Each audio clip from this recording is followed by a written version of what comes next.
Տիկին Սարգսյան, համակ ուշադրությամբ լսում էի ու մտքիս տարիներ առաջ ազգային ժողովի մի քննարկում էր։ Կառավարությունը ուրիշ կառավարություն էր, հերթական սիրուն թվերն էր, ներկայացնում էր գունավոր եւ մինչեւ ամբիոնին մոտեցավ հանգուցյալ Վահան Հովհաննիսյանը ու ասեց մի արտահայտություն, որը մինչեւ հիմա շատերն օգտագործում են։ Չէ, պատերազմ ծեծելը չէ։ Եթե ամեն ինչ այսքան լավ է, բա ինչի է այսքան վատ։ Ամբողջ ձեր ելույթի ժամանակ անկեղծ պետք է ասեմ, էլի։ Ամբողջ ձեր ելույթի ժամանակ մտքիս երեկվա Ազատություն ռադիոկայանի ռեպորտաժն էր։ Արցախցի կնոջ, որին իբր 1 տարի փնտրելուց հետո Facebook-յան մի կոմենտի համար ոստիկանները ներխուժել են տուն, մանկասակ երեխայի հետ բերման են ենթարկել Դիլիջանի ոստիկանություն կամ քննչական, որը կարող էին անել շատ ավելի այլ պայմաններով։ Ամբողջ ձեր ելույթի ժամանակ դա է։ Տիկին Սարգսյան, մենք անցնող տարի կառավարության հաշվետվությունը լսելուց, ձեր էլի այդ գեղեցիկ ծրագրերը լսելուց, ձեզ ուղեկցում էր կարծեմ ներկա էր կամ այդ ժամանակ պաշտոնավարում էր մի ոստիկանապետ։ Անցնող տարի բյուջեի նախագիծը քննարկելուց ներկայացնում էր մեկ այլ ոստիկանապետ։ Հիմա եկել եք 1 տարի հետո կատարողականի ներկայացնում է մեկ այլ ոստիկանապետ։ Եկին 1 տարվա մեջ 3 ոստիկանապետի փոփոխություն ենք տեսել։ Եթե ամեն ինչ այսքան լավ է, բա ինչի է այսքան վատ։ Եթե հանցավորության ցուցանիշների անկում է, ճանապարհատրանսպորտային պատահարների անկում է, ամեն այդ թվերով գեղեցիկ ներկայացնում եք, ապա ինչու առանց որևէ հանգամանալից բացատրության քրեական ոստիկանության պետ, համայնքային ոստիկանության պետ, ոստիկանապետ, բոլորը մի օրվա մեջ պաշտոնազրկվեցին։ Հա, բարեկային ծառայության պետ։ Մի օրվա մեջ պաշտոնազրկվեցին։ Թե քարոզչական, նախընտրական տրամաբանություն է։ Խնդրում եմ ձեզ, Տիկին Սարգսյան, դուք մի մտեք այդ նախընտրական տրամաբանության մեջ, մեղադրելով այդ քաղաքական ուժերը մանիպուլացնում են։ Քաղաքական ուժերը չեն մանիպուլացնում։ Մարդիկ են հարց տալիս։ Մարդիկ են հարց տալիս, որ ամեն աստծու օր հերթական դանակահարությունը, հերթական կրակոցը, այդ թվերը եւ հանրային ընկալումը լրիվ սարեր ձորերի տարբերությունն է։ Միգուցե տոկոսներով, չգիտեմ, 4.5 քանի տոկոսի նվազում է, բայց այդ ակնառու է դա։ Մարդիկ չեն կարող դա ուշադրություն չդարձնել։ Այո, թմրամիջոցների դեմ պայքարում եք, այո, շատ հաճախ ձեզ հարվածում են, քննադատում են ինչ-որ հասարակական սեկտորից, մտել եք այս փաբ, այս գիշերային ակումբը, բռնություն եք իբր գործադրել, այո, պետք է պայքարել, բայց մարդիկ տեսնում են, համատարած է թմրանյութը, համատարած, դպրոցի բակից սկսած ամեն տեղ։ Շատ լավ։ Չէ, շարունակեմ։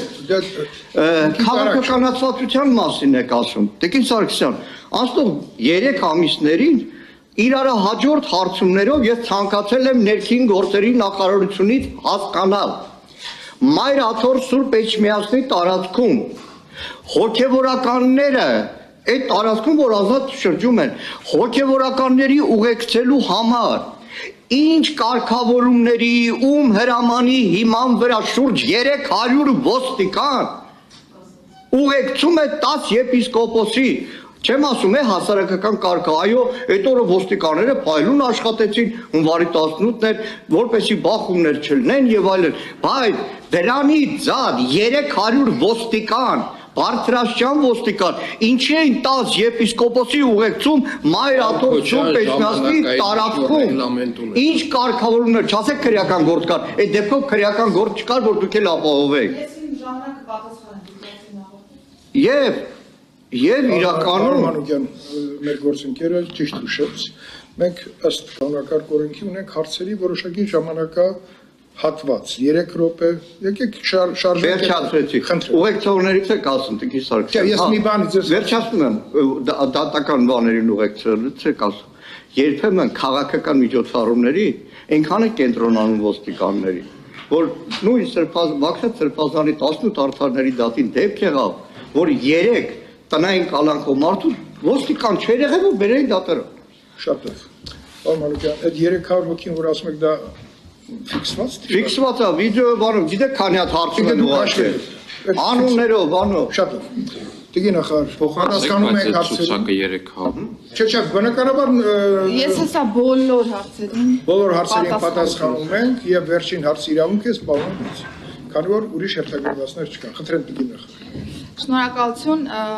պարոն Մանուկյան, երբ որ մենք արձանագրում ենք հանցավորության թվի նվազում 3.2%-ով։ Այս եկեք ինչ անշան։ Դա նշանակում է, որ մարդու դեմ ուղղված հանցագործությունները նվազել են։ Դա նշանակում է, որ սեփականության դեմ ուղղված հանցագործությունները նվազել են։ Դա նշանակում է, որ գողությունները նվազել են, բնակարանային գողությունները նվազել են, կողոպուտը նվազել է եւ այսպես շարունակ։ Հիմա ես հասկանում եմ, որ միգուցե, եթե որևէ ինչ-որ մի կոնկրետ դեպք ենք քննարկում, տրամաբանական է, դա մեր ընկալումն է, որովհետև մենք շատ հաճախ որպես քաղաքացի նեղ պրիզմայով ենք նայում, որ եթե պայմանական մեր բակում մի քանի տնից կամ չգիտեմ, մի մեքենայից տրանսպորտային միջոցի գողություն է տեղի ունենում, մեր ընկալումն այն է, որ հանրապետությունում ամեն օր եւ բոլոր վայրերում նմանատիպ իրավիճակ կա։ Բայց իմ խնդիրը որպես նախարար քաղաքական տարբեր էմոցիաները,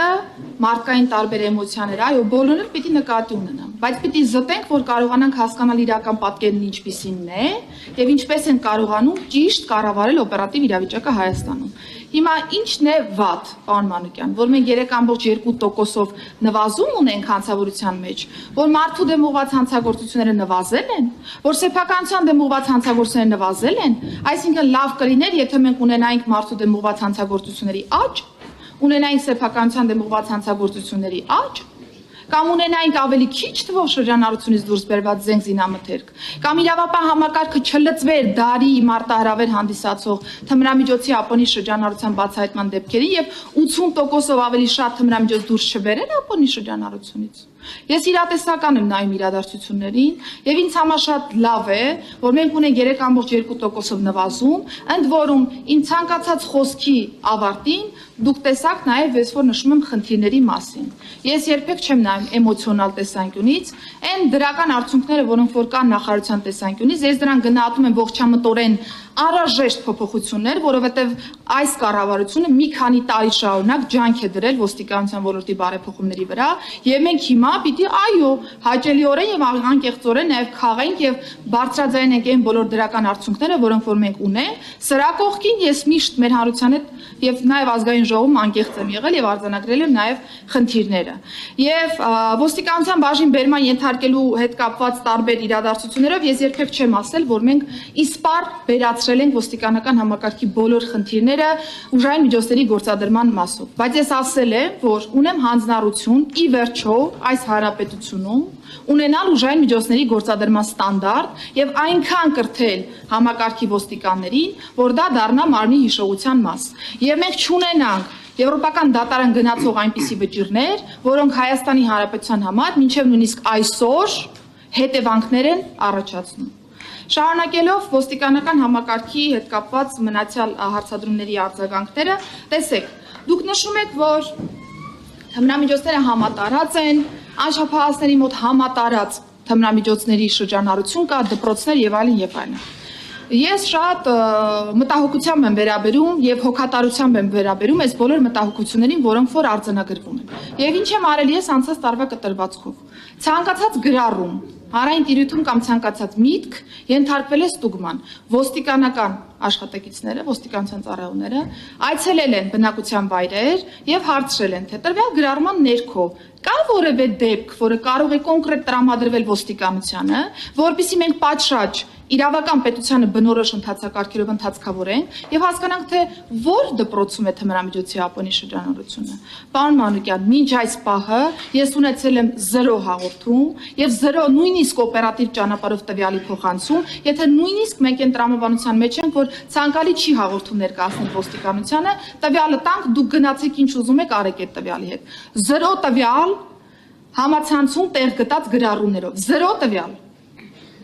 Հիմա ես կարող եմ, ես շարունակեմ պարոն Քոչարյան, որտեղ հարցերը շատ են։ Հիմա ես կարող եմ ասել եւ օբյեկտիվորեն նշել, որ այն աղմուկը հանցավորության մասով, որը կա, դա մեդիա տիրույթի աղմուկ է, չթիրախավորելով որևէ մեկին։ Ես կարող եմ ասել, որ եթե կա գրառում, որի հետ կապված, որ որևէ հաղորդում չի ներկայացում ոստիկանությանը, ինչ Ապոնի շրջանառության մասին ենք խոսում անչափահասների շրջանում, կարող եք ինձ ասել, ինչու եք պիտակավորում մի ամբողջ սերնդի, երբ որ չկա հավաստի տվյալ, ինչու։ Մենք այդքան հոգատար ենք մեր անչափահասների նկատմամբ, որ ուզում ենք նրանց վերագրել մի բան, որն իրականությանը չի համապատասխանում։ Այո, կան բացառիկ դեպքեր, եւ ես չեմ խորշում բարձրաձայնելու այդ բացառիկ դեպքերի մասին, նկատի ունեմ անչափահասների շրջանում կամ անչափահասների նկատմամբ կատարվող հանցագործությունները,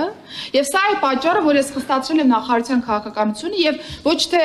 փորձում են ծածկադմփոց անել, խղճալ ինչ-որ մեկին, մտածել ինչ-որ մեկի հեղինակության մասին, այլ մենք մտածում ենք մեր պետության, մեր երեխաների հեղինակության մասին, եւ ես արդեն 9 միջնորդություն եմ ուղարկել կրթության, գիտության, մշակույթի, սպորտի նախարարին այն հիմքով, որ դպրոցը տեղյակ է եղել իրադարձությանը եւ պատեհ պահին չի ինֆորմացիան տրամադրել ոստիկանությանը, որպեսզի իրավապահը կարողանա իր աշխատանքը կառուցել ըստ այդմ։ Վստահ եմ, որ Տիկին Անդրեասյանը կիսում է այս մոտեցումը եւ մենք հետեւողականորեն բոլոր դեպքերին արձագանք տալու ենք։ Բայց սրա կողքին ընդհանուր ձևակերպումներով ասել, այ անչափահասների շրջանում թմրամիջոցները վխտում են, ում օգտին ենք ինչ-որ մի արձանագրում անում։ Մեր անչափահասների։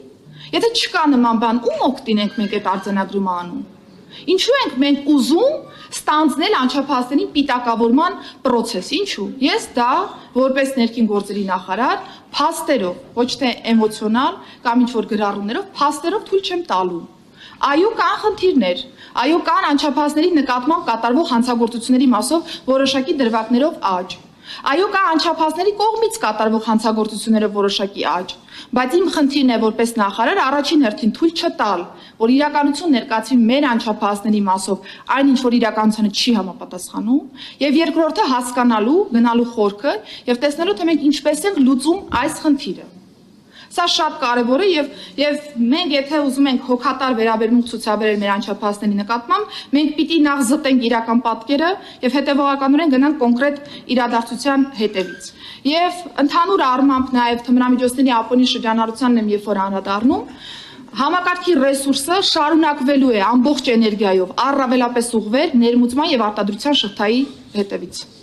Ես չեմ պատրաստվում պոպուլիստական ճանապարհով գնալ եւ ունենալ 100,000 դեպքերի արձանագրում մանր չափերով, բայց տեսադաշտից դուրս թողնել կամ չտեսնելու տալ այն տասնյակ կիլոգրամներով թմրամիջոցը, որը կարող է մուտք գործել Հայաստանի Հանրապետություն կամ Հայաստանի Հանրապետությունը կարող է տարանցիկ գոտի հանդիսանալ այս տեսանկյունից։ 768 կիլոգրամ հենց այս ռազմավարական մոտեցման արդյունքում է դուրս բերվել ընդհանուր շրջանառությունից 80%-ով ավելին, քան անցած տարվա կտրվածքով էր։ Հիմա ինչ պիտի անեինք։ Երկու տարբերակ կա։ Կամ թողնեինք, որ այս 768 կիլոգրամը ներս գար Հայաստանի Հանրապետություն եւ 100,000-ավոր մարդիկ